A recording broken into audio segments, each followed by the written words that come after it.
Namaskaram, my dear friends, I'm back again. First off, when I'm recording this video, it's actually Sadhguru's birthday.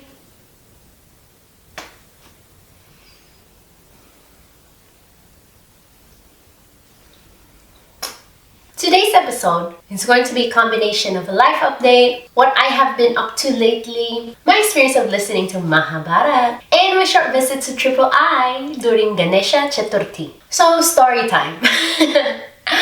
Because this is really important to share events where I experienced so much grace and witnessing it, I want to share it with you guys. Because it's relatable. It allows people who witnessed, even like a second or third degree witness, while I share to you my experience, it allows us, at least for me, it allows me to open up more to grace. So I hope it does the same to you as I share my experience of grace. So last week, for work, I actually was tasked to fly to Kentucky and pick up a van to drive down to Florida. Lucky me, Tennessee's actually en route, driving down to Florida from Kentucky. And I had to make sure I had to stop at Triple I, even just for one night, And I was actually scheduled to fly on the 25th and arrive at Triple I the night of the 25th. But interestingly, I was actually Ubering to the airport and tried to check in. They said my reservation was canceled, and I'm like, why is my reservation canceled? So I had to figure it out. I called the company, blah, blah, blah, and it so happened that it was not paid for. My tickets was not paid for. So I had to go back home, figure out my flight for the next day, and do my due diligence to make sure it was actually paid. So the flight was paid for, so I had to fly to Kentucky on the 26th. And while I arrived in Kentucky, I didn't plan for anything. I didn't plan on figuring out how I would ride to the place to pick up the van. I didn't know where it is. I was just thinking, I'll figure it out. And interestingly, when I landed, I received a phone call right away from Brant's sister. And she rarely calls. And that was very, very interesting that she called. So I answered the phone call and she's like, oh, how are you? I'm like, oh, I'm good.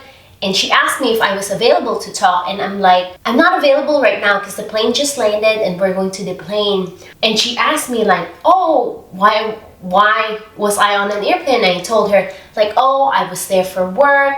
I needed to pick up a van from Kentucky. And I felt a jolt from my next seat neighbor. And so I finished the phone call, and then once I finished the phone call, my next seat neighbor in the plane looked at me and he said, I'm doing the same thing.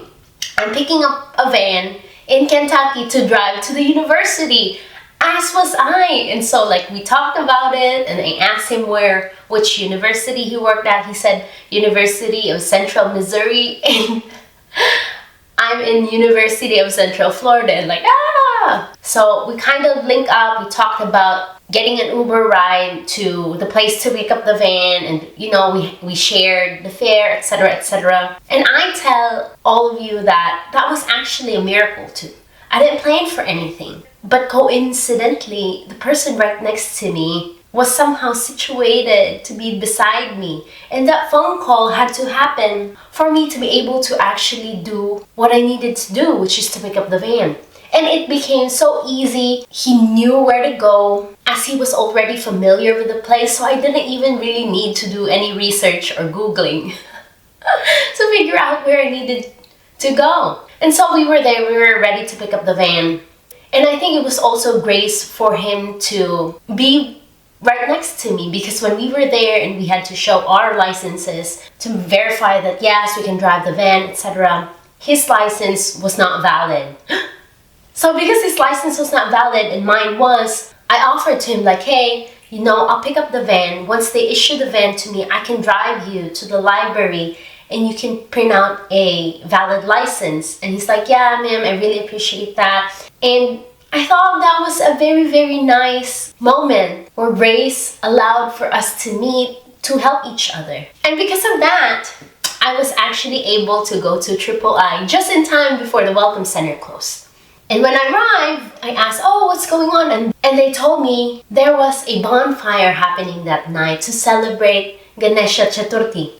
And now I realized, oh my gosh, I think it was also grace that allowed for my flight to be canceled, because if I had flown a day early, I wouldn't be in that night celebration where there's bonfire. And that's my first time actually witnessing and experiencing the celebration of Ganesh Chaturthi, where I see idols made from clay and being displayed. And it was such a wonderful feeling, because I really try my best to be exposed to the tradition, to the culture that is so rich. And every moment I have with that is really precious. And of course, who is the reason for all the grace that's being poured? Sadhguruji. Sadhguruji. Side story, which was really funny. I was there and everyone was talking because, they've been in the ashram for a while, so they know people. I'm a part-time visitor, so I don't really know a lot. So I was just there observing, looking, and I told myself, I don't need to really mingle a lot. I was there for the space. I want to stay quiet and just soak everything in. I was enjoying the bonfire, and an older lady started talking to me, and I looked at her and she had so much joy in her face, so I started talking to her. And that whole night, all we did was talk, all we did was relate, all we did was shared stories. And my intent of not talking turned out to be a lot of talk and made a wonderful friend. Very interesting, when we plan for our day, for our life to go a certain way. To some extent, yes, I think definitely there is control. But the surprises is so mind-blowing, so unexplainable, such a miracle. Very miraculous. It just really goes to show grace is all around. Grace is all around. And here I will show you guys some pictures while I was at Triple I and just soaking it in. Also, by the way, Devi in Triple I is such a vibrant presence. I couldn't explain. I really, really, really highly encourage all of you to go. The space has changed. It's just very beautiful and so wonderful, and it's so inviting. There's just a different feel to it, different vibrance, and it's always worth the visit.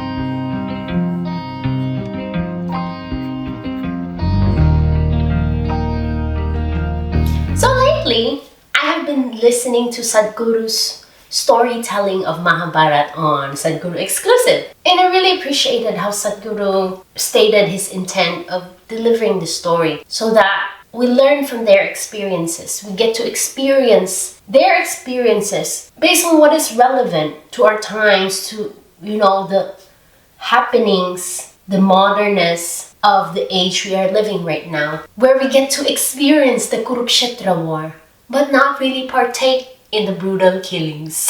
And I think part of the struggle with me is the names are new to me. So a lot of the episodes I had to replay so I could remember the names, and I had to Google every name. Who was Karna? Who was Duryodhana? Who was Shakuni? Who was Vyasa, Ashvatthama, Draupadi, Sahadeva, Nakula, Balarama, Ekalavya, Barbaric, and so on and so forth.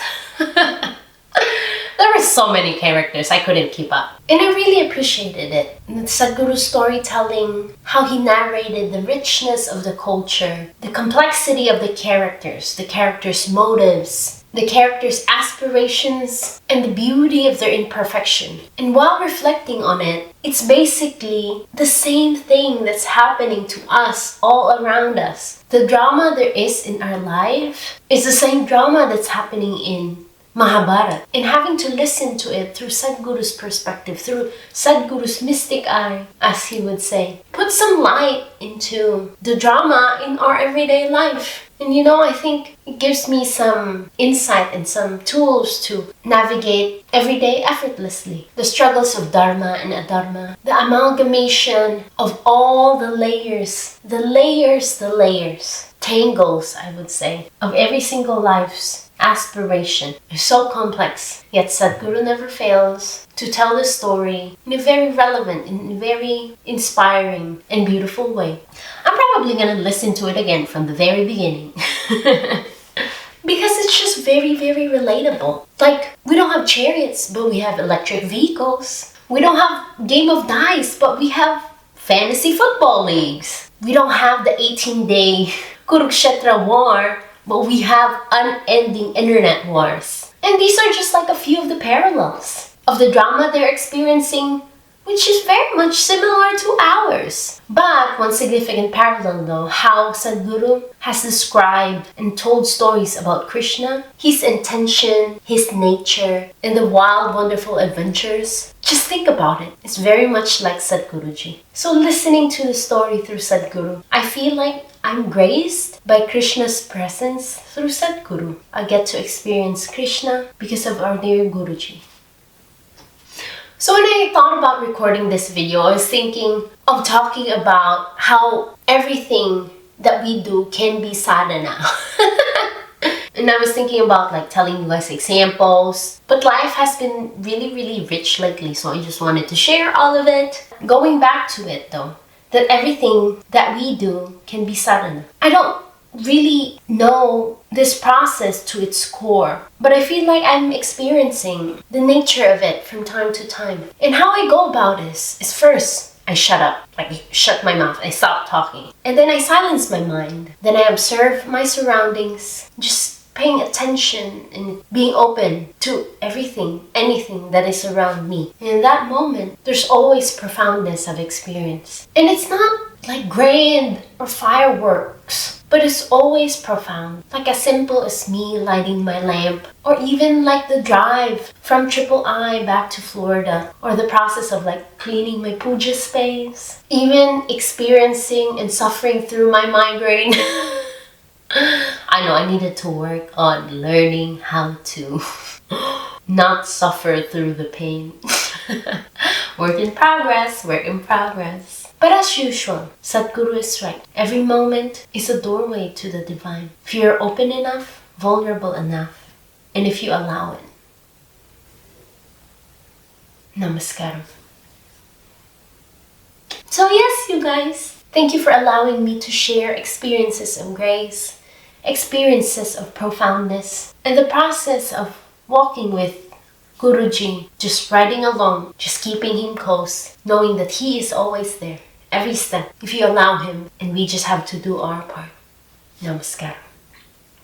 So yes, you guys, I really appreciate you all so much, and until next time, bye!